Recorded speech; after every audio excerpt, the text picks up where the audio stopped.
change here in Durban, South Africa. This is Democracy Now!, democracynow.org, The War and Peace Report. As we turn right now to our exclusive interview with the former Prime Minister of Greece, George Papandreou.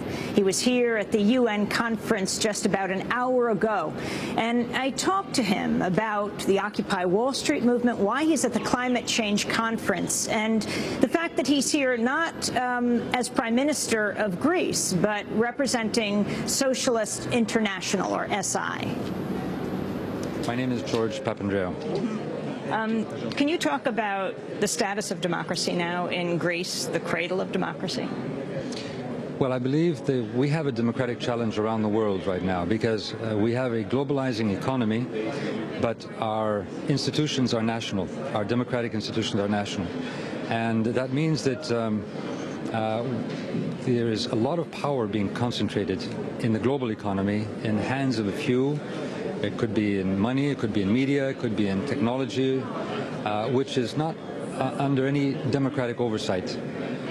Whether we call them rating agencies or whether we call them the CDSs, the credit default swaps, or whether we call them the tax havens, this allows for a lot of power to be concentrated, which is beyond our citizens' reach. For example, in Greece, we have a lot of tax evasion, and tax havens around the world, of course, help this. But this is robbing our people of the capacity to deal with the debt burden, but also with growth. And I think this is creating a deep inequality. The Occupy Wall Street movements or Occupy democracy movements in the United States are saying something very, very specific, that inequality in the end is an inequality of power. And we need to redistribute power, not just money, power, and this is, I think, the democratic challenge we have today. Because when that's lost, then our democratic institutions can be captive to special interests and very strong interests. And I think this is something which we've seen in the financial markets, but also in our societies. Do you support the Occupy Wall Street movement? I support, well, much of what they're saying, because there are obviously different views, but I think the central idea that we need to not only redistribute income, but we also need to redistribute power in our society is absolutely necessary to rejuvenate our democracies. And I see that this is a global challenge. It's a challenge in Greece. I think one of the reasons I myself had proposed to go to a referendum was to give ownership to the Greek people about the future of our country, and say to the markets and to the European Union, to the rest of the European Union, yes, we will do what's necessary, but we want to make this our own decision. And so what happened? Well, what happened was we did create, in the end, we had a lot of a reaction from other parties, which in the end came together to work together in a coalition government, which was another alternative. But I do believe that we need to think in Europe how we mobilize our citizens to be more, to have more of a say in European Union issues, because now more and more what's happening in our global societies, but in Europe also, is that because of these crises, rather than making our citizens or giving our citizens the opportunity to be innovative, to participate, to have a voice, we are closing in and to sort of closed-roomed decisions, of the few and the powerful, under the rubric that, yes, this is a crisis management. Okay, I understand that, but we need to deal with these crises, whether they're climate change, whether it's poverty, whether it's migration, whether it's our multicultural societies, whether it's the financial crisis. We need to give our citizens, have them to be active, not just have a voice, but they have many solutions, whether it's crowdsourcing or social media or whatever. Our citizens can have. Do you think that the referendum should have taken place?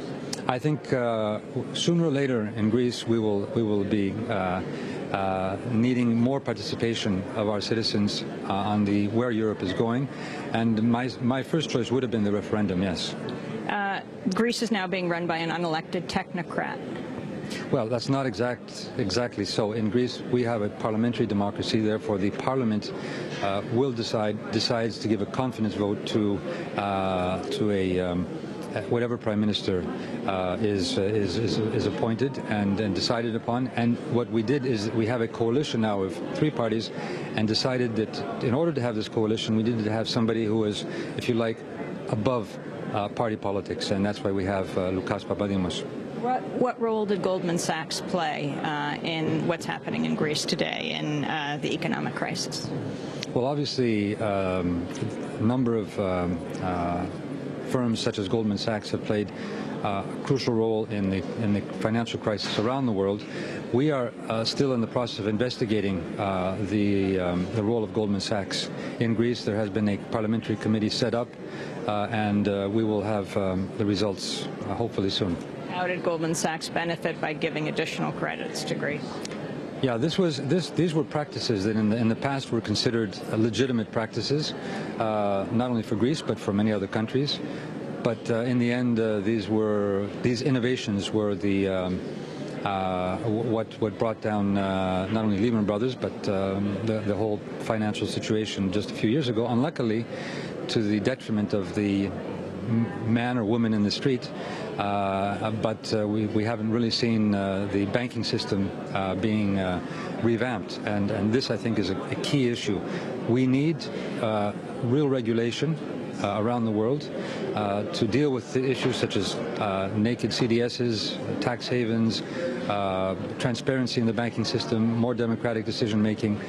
This is absolutely necessary if we want to have a sustainable economy. Is Greece being ruled right now more by American financial institutions than the people of Greece?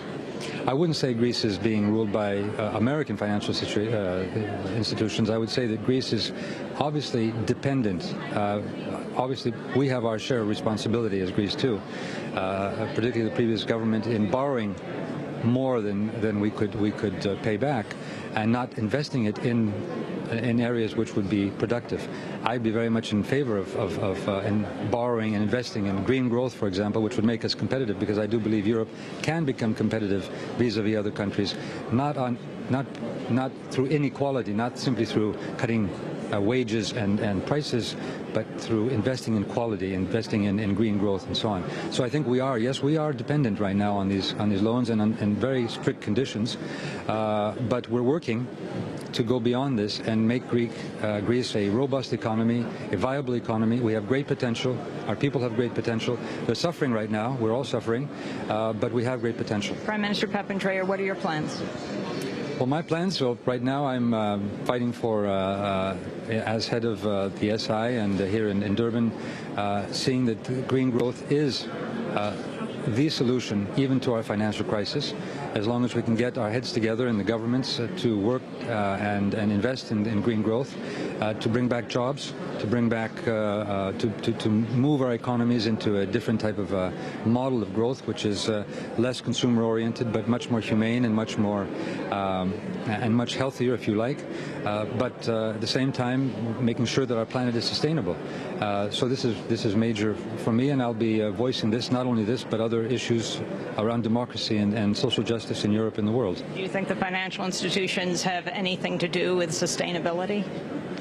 Well, I'd like to see the financial institutions change. I think there has been some change, but very slow, and not enough in order to really deal with the problems. We have, I think, very deep understanding around the world about the types of problems, but we have the institutions and the global governance, which at this point is not living up to the conditions. G20 is sometimes called G0 because there's no real global governance, and I think this is where we're lacking right now. What is your greatest regret?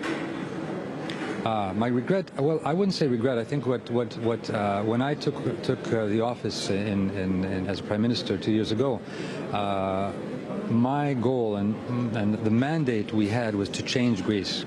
I ended up having to crisis manage Greece for the previous 2 years. However, we have also made major changes in Greece to make it more just, more transparent, more investment friendly, more of a green economy, and I believe over the next few years we will see this. So I wish we didn't have this crisis. We would just go to these changes, because if we had made these changes, Greece wouldn't have been in this debt crisis. However, I also feel that proud to have been able to save Greece from bankruptcy, and even with great cost to the Greek people. Finally, the outcome of COP17. Are you satisfied with this, and the role of the United States in particular, that so many have been saying here is acting as an obstacle to any kind of serious greenhouse gas reduction legal framework?